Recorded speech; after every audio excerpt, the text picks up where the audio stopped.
back to the Open Book Podcast. I'm your host, Ren, and this is your source for all things bookish. Now, I am someone who loves a good mystery. I also love books. Therefore, things in literary history that are a mystery, that rhymes, are very, very, very interesting to me.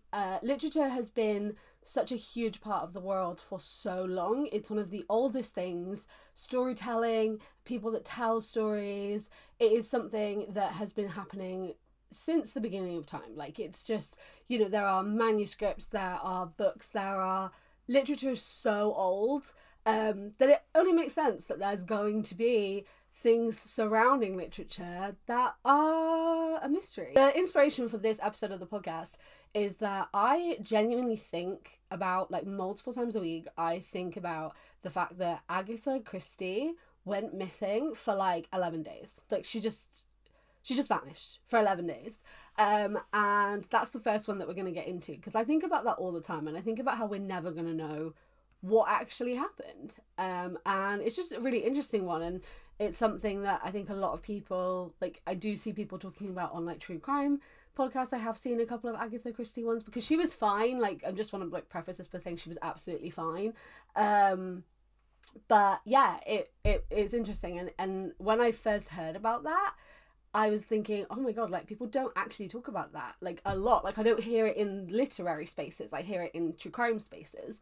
And then it got me wondering if there were other, literary mysteries. So I did some research. There were a couple that I knew about that I do kind of want to talk about. I want to say that one of them, Ryan and Shane did. Or if it wasn't them, it was someone similar. So I knew about some of them. So here's an episode. I'm going to cover 3 in this one because they're pretty big ones. And then once I've covered those, I can do a part 2 because there are plenty of literary histories out there. Okay, so the first one, like I said, is Agatha Christie, who in 1926 went missing for 11 days. She just up and left. And that's what's really interesting, is that she left. This is December of 1926. Agatha Christie, famed novelist. She's successful at this point. People know who she is at this point. She goes into her daughter's bedroom at about 9:30 at night, kisses her goodnight, gets in her car and drives off. At 9:30 at night, she just drives off. And no one knew where she was going. The next day, police found her car several miles away from her house. She'd crashed it into some bushes. She'd left the headlights on. She was not in the car. There was nothing in the car to suggest where she was going or where she had been or why she'd left. There was no sign of her. No one knew where she was. So there was a nationwide search for Agatha Christie. It was... Bear in mind, this is the 20s, so there is no social media. There's not news. The news does not spread the same way back in the 20s as it does today. And there was a nationwide search for Agatha Christie. No one knew where she was. No one could find her. No one knew. And then 11 days later, so on December 14th, 11 days after she has gone missing, she was found safe and sound, completely fine, in a hotel in Harrogate. And she said she had absolutely no memory of what had happened and why she was there and how she had got there and where she had been in the 11 days between her leaving her house and being in this hotel in Harrogate. She had absolutely no recollection of what was going on and what had happened to her. And that was it. She just went back to her life after that, and that was it. Case was closed. They'd found her. She was fine. She said she was fine. That was it. No one knows what happened. There are plenty of theories as to what happened to Agatha Christie. One of the biggest ones is that she hit her head in the car crash and had memory loss from that accident. But then that doesn't explain why she'd left in the first place. She didn't tell anyone that she was leaving at 9:00 at night after, just kissing her daughter goodnight. So no one knew where she was actually, going. There was no indication of where she was intending to go. And obviously if she did hit her head, lose her memory, she isn't going to remember where she was going and why she was going. But it is likely, you know, she could have had amnesia. What then doesn't explain it is how she got to Harrogate after crashing the car, because they found the car the next day. So the car crash was pretty quick in her leaving. So it doesn't explain how she was able to make her way to Harrogate, because if someone gave her a lift, like, surely would have found, if she'd been in an accident and she'd hit her head, surely someone would have sort of helped her seek medical assistance. Like, she hadn't forgotten who she was. So if she did seek medical assistance, she would have given them her name and would have been able to say who she was. So that one, you know, I can see her hitting her head, but there's so many unknowns to how then the rest of the journey continued. So the next theory, I can also see as very likely, and it would explain how she got herself to Harrogate with no memory and was unaware of what she was doing. And without getting too personal, I understand this because I actually have experienced dissociation myself, and it is quite scary and it is quite weird to not realize that you've done something, or to not remember periods of your life. Like, mine is because of a trauma that happened, so there's like a year of my life that I don't remember, which is very strange because I still functioned as a human being. I still did things, but I just don't really remember the fact that I did them. So it's bizarre. So that is that she was having an out-of-body experience, she was dissociating, or she was in a fugue state. There had been recent rumours that her husband was having an affair, so people wonder if that had been the trauma that had kind of triggered this state and then caused this out-of-body experience. It would explain how she was able to get somewhere safe and sound, because you're still able to make decisions. Like, you're still able to make rational decisions, you're just not aware that you're doing them, which is very hard to explain, because I think people think that when you have an out-of-body experience you lose all control. You don't necessarily. Some people do, a lot of people don't. You can still be a functioning member of society. I mean, I didn't even know I was dissociating until like I woke up from the dissociating, basically, which was very bizarre. And obviously she doesn't remember some stuff, so yeah, it's a very interesting one. That probably makes more sense to me because, like I said, in the car crash, why wouldn't medical advice have been sought? Like, why wouldn't, if someone found her, why wouldn't they have gotten her medical advice?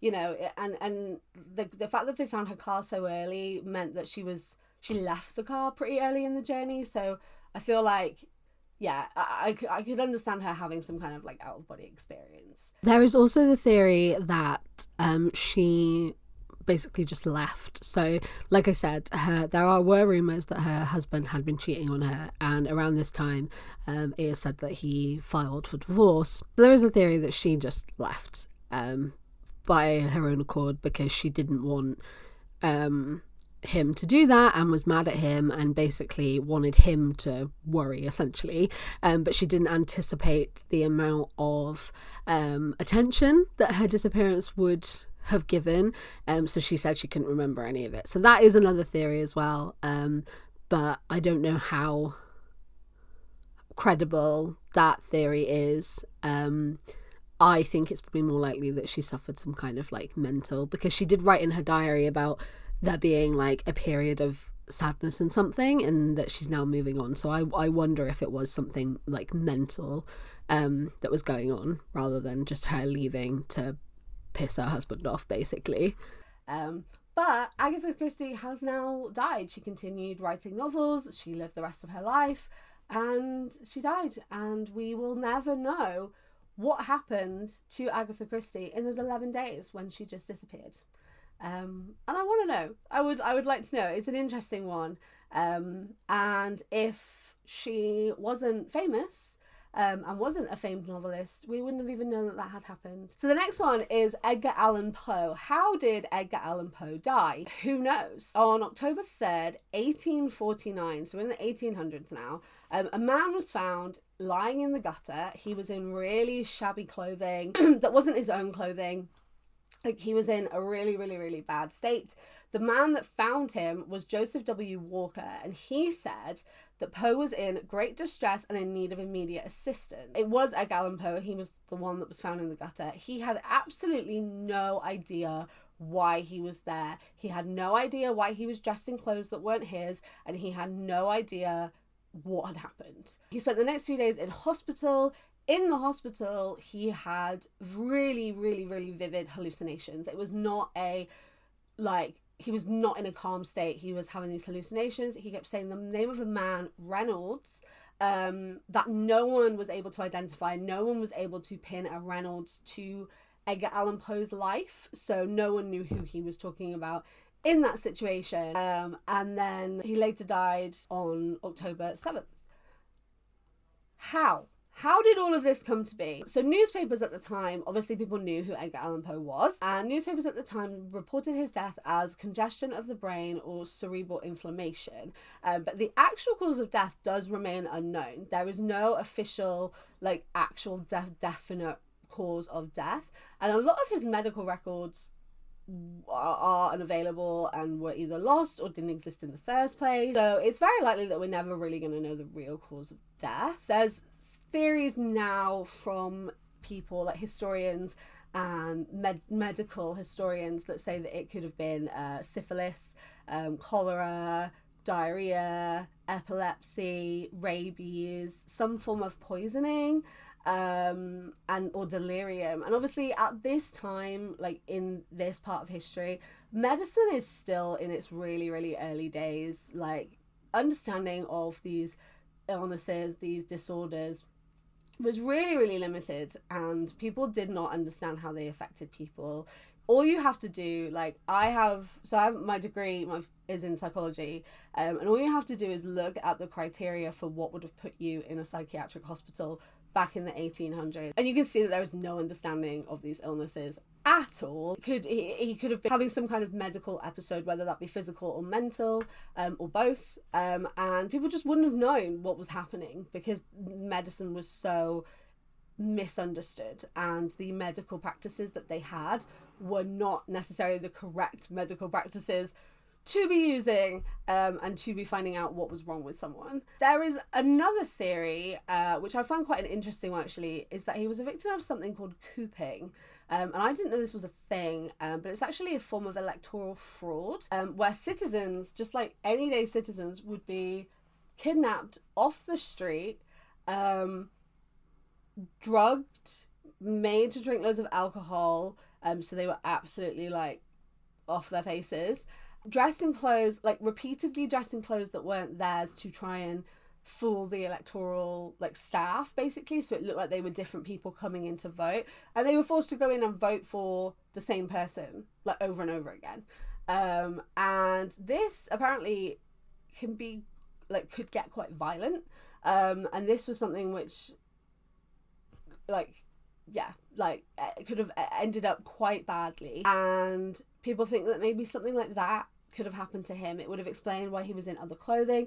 It would explain why he was in such a different, a battered state. It would explain why he seemed like he was having delirium, if he had been poisoned, if there was alcohol in his system, copious amounts of alcohol, then it would make sense. It would make sense why that was the case. But it is very likely, it's almost definite, that we are never going to know how Edgar Allan Poe died. We will never know the real reason towards his cause of death. Shakespeare's lost play, The History of Cardenio, and it's commonly known as Cardenio. It's a lost play. It was believed that it has been performed before by the King's Men Theatre Company in 1613, but no one fully knows the actual content of the play, although it is believed that it is based on an episode from Don Quixote, involving the character Cardenio, who ended up going mad. And the first part of Don Quixote was published in 1612, so the playwrights of Cardenio would have been aware of this story while writing the play, so they would have had access to the character. So it is very likely, because of the name and kind of what is assumed that the play is about, is attributed to Shakespeare and another playwright called John Fletcher. And this is due to a register that was written in 1653. But we can't be fully sure that it does belong to Shakespeare, because the entry of this register was written by a man called Humphrey Moseley, and he was a bookseller. He cannot historically be fully trusted, because before he had used Shakespeare's name falsely in order to kind of boost sales and popularity of something that he was posting. So it is more so attributed to Shakespeare. People do see it as Shakespeare's lost play, but we won't ever fully know. Some modern scholars do accept that it was a Shakespeare play. They hold the play in the same category as the Two Noble Kingsmen, which was a collaboration between Shakespeare and John Fletcher, because they did work together, so it wasn't uncommon to see their names next to each other. In 1727, Lewis Theobald claimed to have obtained 3 Restoration-era manuscripts of an unnamed play by Shakespeare, which he edited, improved, and released under the name Double Falsehood. Double Falsehood has the plot of the Cardenio episode in Don Quixote, and it is suggested that Theobald was unable to publish the original script because of Jason Taunton, who's an 18th century bookseller, and he actually ended up having the rights to Shakespeare plays. He had a very, very strong copyright on Shakespeare's plays. However, that has been challenged because Taunton's copyright only applied to the plays that already existed, so not to any that could be discovered. So if Theobald had actually discovered a Shakespeare play, Taunton wouldn't have had the copyright of it, so he could have published it, but whether or not he understood that, or whether or not that was something at the time, but anyway, he could have published it. And Theobald had already edited some stuff for Taunton, so they worked together. So why he couldn't have given it to him, that would have been a really big selling, if he would have been able to advertise something as the lost play. So that's a little bit hazy as to why they didn't work together and why he felt he had to edit it and republish it. So some people think in that instance it is fraudulent and it wasn't actually a lost play by Shakespeare, and it was just Theobald trying to get a play of his own out there, and trying to capitalise over this lost play rumour. The 3 manuscripts that Theobald said he had is unknown. No one knows where they are, no one knows what happened to them. It says that the very existence of 3 genuine manuscripts of that age is quite problematic, and Theobald was said to have interested persons view the manuscripts, but then he avoided actually displaying them. So then these facts have led to many scholars to conclude that Theobald's play was a hoax written by himself. But there has been some stylistic analysis later on in history as time has gone on, which I do find really interesting that people are able to do this. That has led to the conclusion that Double Falsehood was based on one or more manuscripts written in part by Fletcher and another playwright, but cannot definitely say that it was Shakespeare. The text does not appear to contain many passages that may even be tentatively attributed to Shakespeare, but it is possible that Theobald so heavily edited the text that Shakespeare's style was removed. Because we never saw it before it was edited, people are not analysing what was the original, if there was an original, and he didn't just write it himself, but if he did find this manuscript, no one has actually seen the one that he found before it was edited and published as an edited version. A historian called Michael Wood, he has found some verses in the Theobald adaptation which he believes could have been written by Shakespeare. He also said that there's lyrics to at least one song by Shakespeare's regular collaborator, composer Robert Johnson, and they are related to Double Falsehood, which does indicate that maybe Theobald had access to a genuine text. So yeah, there is a lost play. No one has ever read the official one, if Theobald's one is an edited one.